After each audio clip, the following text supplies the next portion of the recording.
This is an excerpt from Startling Incidents and Experiences in the Christian Life by Enoch E. Byrum.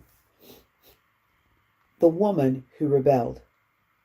A woman who lives in one of the central states had been religiously inclined throughout her life and for some years had been considered to be quite spiritual. She had, however, a stubborn will, with which she had to contend occasionally.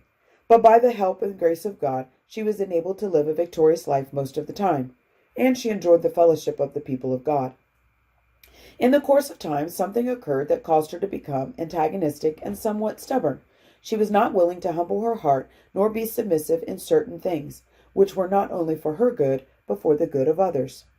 The pastor did what he could to bring about an adjustment and enable her to pursue the proper course concerning the things in question, but she became self-willed and obstinate. In her opposition, she decided to cease meeting with the congregation against the advice of the pastor.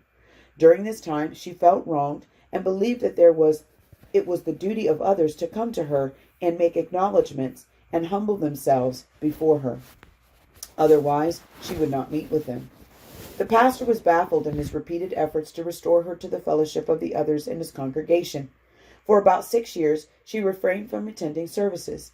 Finally, an evangelist in his travels stopped in that vicinity, and the pastor asked him to accompany him to the home of this woman and aid him in further attempting to restore her.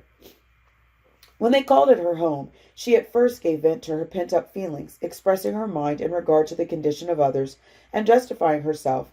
She was still as obstinate as ever.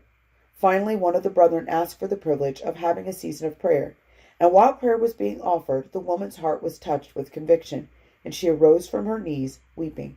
The ministers went their way. In a few days she sent a message to them, stating that she desired their help concerning her spiritual condition.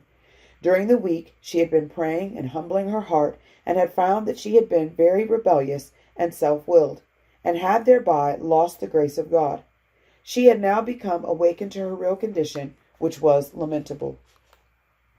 For 6 years she had suffered torture of mind and a heavy burden of soul, believing that others were wrong and that she was the person injured. Her decision not to have anything to do with them until they humbled their hearts before her had made her life one of misery and dissatisfaction. But now she humbled herself in prayer with these ministers. As they prayed, the powers of darkness which had shrouded her soul seemed to break away, and with tears she confessed her condition. She acknowledged her sin and called upon the Lord for pardon of her sins. Then the blessings of heaven rested upon her, while the peace of God flooded her soul. At the first opportunity she met with the congregation.